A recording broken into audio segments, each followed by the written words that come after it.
Hello, everyone.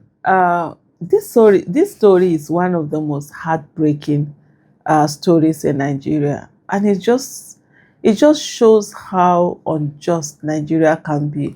I mean, if we were to bring out people, citizens from different parts of the country, and let them talk about how what Nigeria has done to them to break them or try to break them, we'll all be shocked in the different things that you will hear.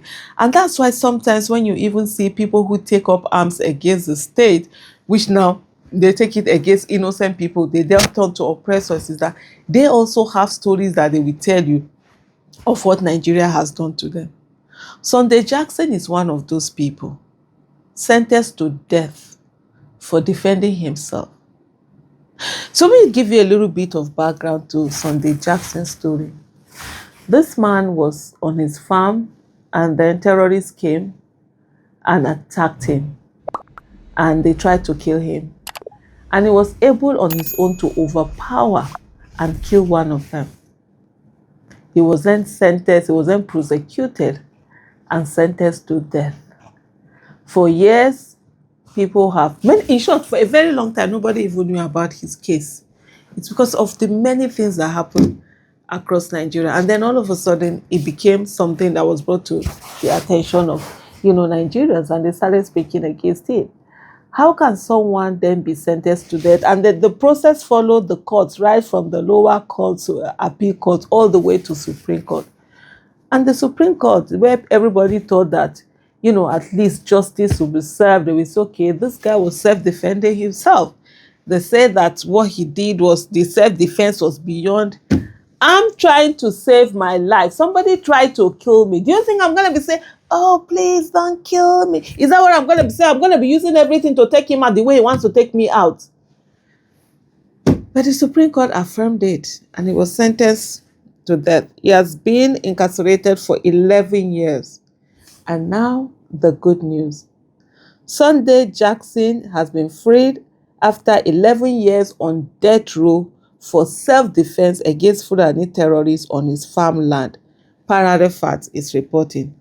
Adamawa State Governor Ahmadu Umaru Fintiri on December 23, 2025 granted a state pardon to Sunday Jackson, a farmer who had spent nearly 11 years on death row following his conviction for killing a herdsman during an attack on his farm.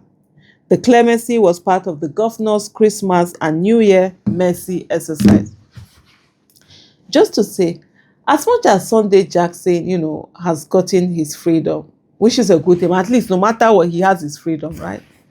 But it's still sad that he only got his freedom out of clemency. That what it now means is that you are guilty, they were pardoning you, instead of him to have had the not guilty charge that he was deserving of. Because nobody should be killed because they tried to save their lives. He didn't go to the farm that day planning that he was going to murder someone. He didn't go to the farm looking for who to kill. He went to the farm like a law-abiding citizen who didn't want to participate in any criminality, but who wanted to use his hands to earn money, to be able to feed himself and his family. And when he went to that farm, even though it's hard work, he was ready to break his back and do the work, and he was doing it. He didn't go after anybody. He didn't go to another person's farm. If Sunday had stepped into another person's farm, and there was fighting, and then he said self-defense, and then you would have said, okay, Sunday Jackson, why did you leave your place and go to another person's farm? He did not. He was gingerly staying in his farm when these people came, and they came to attack him, and he fought back. And now the state has convicted him for fighting back, for not allowing himself to be killed, and he just becomes number.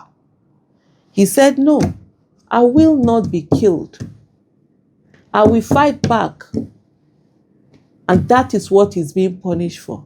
So today, even though Jackson is a free man, Jackson is not a free man because the state decided the judiciary decided to be just and say, no, this man was trying to save himself. Jackson is a free man because the government decided to, in spite of what you've done, I will free you. That's the irony of Nigeria. The pardon was issued under Governor Finteri's constitutional prerogative and mercy and followed recommendation from the Adamawa State Advisory Council on Prerogative Mercy. And if there was anyone, so I don't know, so one of the, I wanted to say, if there was anyone that Tinubu would have put in that his infamous list, that he put, that was full of criminals that should rot in jail that were being given pardon. If there's anyone that would have made Nigeria say, hey, Tinubu, finally, you're doing, it would have been putting this man on that list. But I don't know whether there are certain people, whether there are certain, but the president has power over all this thing. It can't be said that because it's here, it's there. So with the illegitimate power that he's using, would have put it along all the this thing that he was supposed to do. So the decision was officially confirmed by the governor's chief press secretary, Humwashi Wonosika. In addition to Sunday Jackson, Governor Fintiri also pardoned 2 other inmates and commuted the sentences of 5 others, citing their good conduct while in custody. The governor's decision reflects a commitment to justice tempered with mercy during the festive season. Jackson's release marks the conclusion of a long-running campaign by human rights groups, religious organizations, and civil society bodies who had maintained that he acted in self-defense during the incident. His pardon is being welcomed as triumph for advocacy and rule of law in the state. For all the people that worked on Sunday Jackson's case, well done. God bless you all. And then this must be amazing for you all to hear. And to Jackson, for I just say, Nigeria needs to apologize to him. And I hope we all help him fight his feet back. 11 years of someone's life being taken away from them, when you know you did nothing other than try to defend your own life.